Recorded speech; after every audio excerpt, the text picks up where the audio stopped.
કે ઈશ્વર સુધી પહોંચવું હોય તો કષ્ટ તો લેવું પડે. શેને માટે? એણે સુખના તમામ સાધનો આપણી આસપાસ વિખેર્યા છે. કુદરત, સૌંદર્ય, ફૂડ, પવન, હવા, સૂર્યપ્રકાશ, પાણી, કેટલું બધું આપણા સુખ માટે ઊભું કર્યું છે એણે. એને બદલે આપણે જ નક્કી કર્યું છે કે જાતને કષ્ટ આપીએ. કેટલા બધા ધર્મો એવું શીખવાડે છે કે અહીંયા છોડ દો ઉપર મળશે. કોઈ વોરંટી ગેરંટી પેપર લખી આપે છે? અહીં ખાવું નહીં, અહીં ભોગવવું નહીં, અહીં મજા કરવી નહીં, અને ઉપર વચન છે પણ અહીં છે એ તો માનો. ઉપર જઈને જોયું જશે, હશે તો બહુ સારું, નહીં હોય તો કઈ વાંધો નહીં, તો કરીને ગયા છે, સંતોષ છે. અહીં મળે નહીં ને ઉપર હોય નહીં તો આવો વિચાર તો કોઈ કરતું જ નથી. આ ત્યાગ, બલિદાન, સમર્પણ, છોડી દેવું, એ બધું ફ્રસ્ટ્રેશન જનરેટ કરનારી પ્રવૃત્તિ છે. કેટલી બધી સ્ત્રીઓને હું જોઉં છું કે જમવા બેસે ને ત્યારે શાક હોય જ નહીં. સૂકો મેવો ઘરનો પુરુષ ખાય પણ પોતે ના ખાય, ને કોઈ ના નથી પાડતું. પતિની વિટામિનની ગોળીઓ એના હાથમાં આપે પણ પોતાની ના લે. કેમ? તો કે મને તો ચાલે. આ કેટલા વર્ષોથી એને શીખવવામાં આવેલા એવા પ્રકારના અર્થહીન સંસ્કાર છે કે જેમાં એને એવું શીખવવામાં આવ્યું છે કે સ્ત્રી બલિદાનની દેવી છે. ત્યાગ, સમર્પણ, છોડી દેવું, આ બધું કરે પણ માફ ના કરે. ખરેખર બલિદાન માફ કરવામાં છે. હૃદય મોટું કરવું જોઈએ. હશે, થઈ ગયું, પડી ગયું, તૂટી ગયું, કહેવાઈ ગયું, બોલાઈ ગયું, જવા દો, ચાલશે. એમાં તો તરત દૂધ નહીં પીવાનું. કેમ? તો કે આપણે તો ચાલે. અને પછી 40, 45, 55 ની ઉંમરે ઘૂંટણ દુખે ત્યારે કે મેં બહુ મહેનત કરી છે જિંદગીમાં, પણ તમને કોઈએ ના નથી પાડી કેલ્શિયમ લેવાની. હું 1.5 કલાક ઊભી રહી શકું છું એક સરખી હીલ ઉપર, મને પગ નથી દુખતા. અગત્યનું એ છે કે સ્વયંને પ્રેમ કરીએ. પહેલો સંબંધ જાત સાથે છે. મારા ગ્લાસમાં શરબત હશે તો હું શરબત શેર કરીશ, ને મારા ગ્લાસમાં કાદવ હશે તો હું કાદવ જ શેર કરી શકીશ. હું જ ફ્રસ્ટ્રેટેડ છું, હું જ અભાવોમાં છું, હું જ દુઃખી છું, મને જ પીડા છે, મારી જેટલી ફરિયાદો છે, હું તમને શું આપીશ? મારી જાતને તો વાલ કરું, મારી જાતને તો ચાહું, મને તો હું મારા તો વખાણ કરું, મારે વિશે તો ખુશ રહું. હું દર વર્ષે મારા પોતાના માટે birthday gift a buy for myself, and that's my gift to myself. બીજા લોકો તો જે આપતા હોય, આ મારી ભેટ છે મને સ્વયંને. અને કેમ નહીં ખરીદવાની? કોઈ આપે, કોઈ અપ્રૂવ કરે, એ મારી બર્થડે ભૂલી ગયા, પણ તમે યાદ રાખીને તમે લઈ આવ્યા ને, તમને મજા છે ને. આપણે જાતે મજા કરતા નથી, બીજા પાસે એવી આશા રાખીએ છીએ કે આપણને મજા કરાવે. જેની પાસે આપણે સુખની આશા રાખીએ છીએ એને આપણે એવો અધિકાર આપોઆપ આપી દઈએ છીએ બાય ડિફોલ્ટમાં કે આપણને દુઃખી કરે. અને પછી એવી ફરિયાદ છે કે મને દુઃખી કરે છે, મારા પર અત્યાચાર થયો છે. પોતાનું બેંક એકાઉન્ટ ધરાવતી, પોતાનું વાહન ધરાવતી, ઘરમાં એક સર્વન્ટ પ્લસ કદાચ મહારાજ ધરાવતી સ્ત્રી પર કયો અત્યાચાર થાય છે એ મારે ખરેખર સમજવું છે. કયા પ્રકારના અત્યાચારમાંથી એ પસાર થાય છે મને કોઈ સમજાવે તો ખરું. આટલા વર્ષોથી આ એને રોજ એક પેલી જન્મે એટલે ગુટ્ટીમાં પીવડાવી દે છે કે તું સ્ત્રી છે, તારા પર અત્યાચાર, તું અબળા છે. પણ જે સ્ત્રીને અબળા સમજે છે એનાથી નબળા કોઈ નથી. સ્વયં સિદ્ધા છે. પાણી છાંટીને બ્રહ્મા વિષ્ણુ મહેશને જેને બાળક બનાવી દીધા એ સ્ત્રી છે. આપણે નથી ઓળખતા આપણી જાતને, આપણે ડિપેન્ડ કરવું છે, આપણે દુઃખી થવું છે, અને પછી એવું કેવું છે કે કોક દુઃખી કરે છે, પણ ઝાડને તમે પકડ્યું છે, છોડી દો, ઝાડ તમને નહીં પકડે. સ્વયં સાથેનો સંબંધ સૌથી અગત્યનો સંબંધ છે. અને એ સંબંધ મજબૂત હશે, મૂળ મજબૂત હશે, સ્વયં સાથે સુખી અને ખુશ હોઈશું, સ્વયં સાથે મજા કરી શકીશું, સ્વયં સાથે સંવાદ કરી શકીશું, સ્વયંને માફ કરી શકીશું. કેટલા બધા લોકો ગિલ્ટમાં જીવે છે, મેં આમ ના કર્યું હોત તો સારું થાત, પણ હવે થઈ ગયું, ત્યાં જઈને ક્લીન નહીં થાય, હવે આગળ શું એ નથી વિચારવું. બહુ ખોટું થઈ ગયું જિંદગીમાં. જે થવાનું હતું એ થઈ ચૂક્યું છે.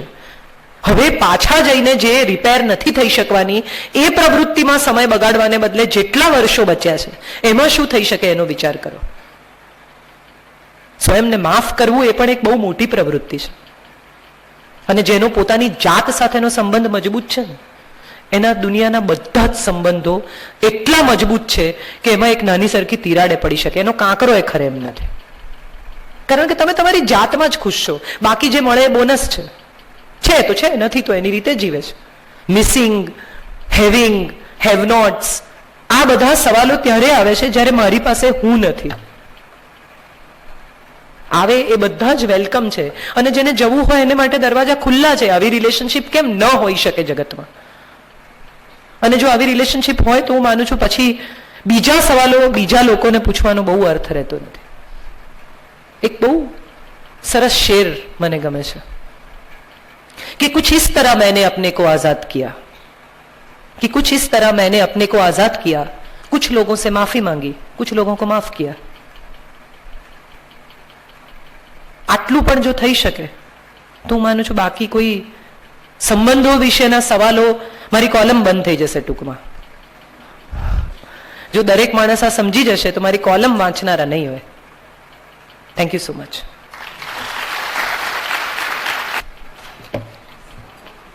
આભાર કાજલબેન આપનો.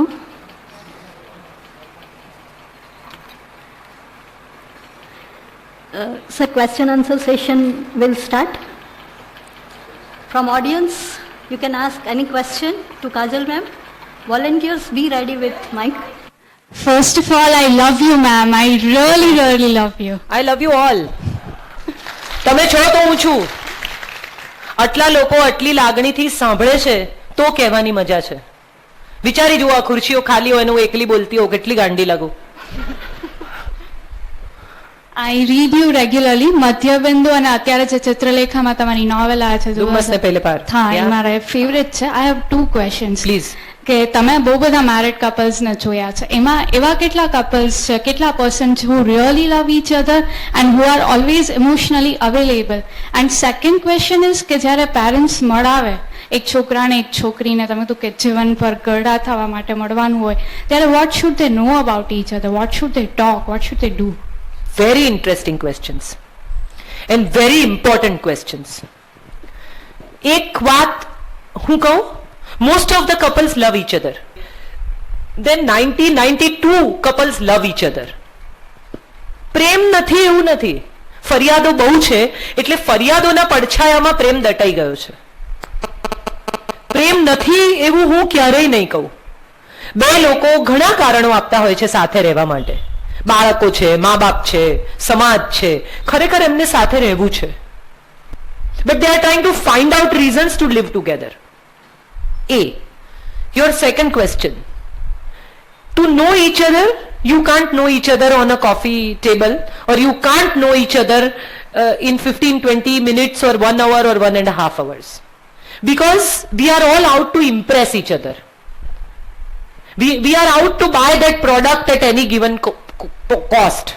I shouldn't be using cost, but એક વખતે છોકરો કે છોકરી ગમી ગઈ હોય તો પછી એને ગમતા જવાબો આપણી સાયકી ગોઠવવા માંડે છે. આપણી ઈચ્છા હોય કે ન હોય, ઘણીવાર કોન્શિયસલી નથી થતું આવું. I am not saying they are cheating each other, but that's what happens. So ideal situation એ છે કે દરેક આવા અરેન્જ મેરેજમાં એકબીજાને મળનારા લોકો એવું નક્કી કરે કે હું જેવી છું, જે છું, જેમ છું એવી રીતે એની સામે પ્રેઝન્ટ થઈશ, અથવા હું જેવો છું, જે છું, જેમ છું એવું જો મને પસંદ કરે તો આ લગ્ન સફળ થશે. બહુ જ સુપરફિશિયલ હોય છે આવી મીટિંગ્સ. હું તો બહુ જ વિરોધ કરું છું આવા પ્રકારના અરેન્જ મેરેજીસનો, આવા લગ્ન મેળાઓનો. 15 મિનિટમાં, 20 મિનિટમાં, 1 કલાકની અંદર લોકો નક્કી કરી લે કે હવે આખી જિંદગી જોડે જીવીશું. પ્રથમ નજરના પ્રેમ જેવું કશું ખરેખર હોતું જ નથી. તમે કોકને જોયા ને ગમી ગયા એ આકર્ષણ છે, પ્રેમ નથી. You are attracted, infatuated, dragged. I don't know what word you want to use, but these are the words. પ્રેમ તો એક એટલી અદ્ભુત ફિલિંગ છે કે તમને ખબર હોય કે તમે અડધી રાત્રે બેલ મારશો અને માણસ બારણું ખોલશે, અને માણસને ખબર હોય કે આ કોઈ દિવસ અડધી રાતે મારા ઘરનો બેલ નહીં મારે. એનું નામ પ્રેમ. વિશ્વાસ પરસ્પર ઊભો ન થઈ શકે તો એ લગ્નનો કોઈ અર્થ જ નથી. એ આકર્ષણ છે. અને શરીર પૂરતું, ગુણવંત શાહનું એક બહુ સરસ વાક્ય છે કે એક માણસ 2 ભૂરી આંખોના પ્રેમમાં પડ્યો અને આખા શરીરને પરણવાની ભૂલ કરી બેઠો. આ મને લાગે છે કે ગુણવંતભાઈએ લખીને આ પતી ગયું. આનાથી આગળ હવે આ છેલ્લું વાક્ય છે લગ્ન વિશે. આની આગળ અમે કંઈ પણ લખીએ, this is what he has written and I think this is the ultimate truth of Indian marriages. But how to know, તો 1 કલાક નહીં તો કેટલી વાર મળવું જોઈએ, કેટલી કલાક? એનું કોઈ માપ નથી બેટા, પણ તમને સમજાવવું જોઈએ. અને એ તો તમે કહ્યું ને, દરેક સંબંધ પોતે જીવવાનો છે. આની કોઈ ફોર્મ્યુલા નથી કે અડધી ચમચી હળદર ને 1 ચમચી મીઠું ને થોડું લીંબુ નીચોવું તો ટેસ્ટી લાગશે. એવું શક્ય નથી. આની કોઈ એવી ફોર્મ્યુલા નથી કે એક આંગળ આટલું પાણી મૂકો એટલે ચોખા ચડી જાય. Thank you and I really love you. Thank you very much. Thank you. તું મારી પ્રપૌત્રી જેવડી છો એટલે હું આ સવાલનો જવાબ આપું છું. બેને મેડમે જે કીધું એકદમ પરફેક્ટ છે. We can never know each other but we can definitely know ourself. આપણે કેટલા એડજસ્ટ થઈ શકશું, સમયની સામેની વ્યક્તિને કેટલું જલ્દી આપણે બદલાવી શકશું. આ શિક્ષણ એ બુક્સમાંથી મળશે, મા બાપ પાસેથી મળશે.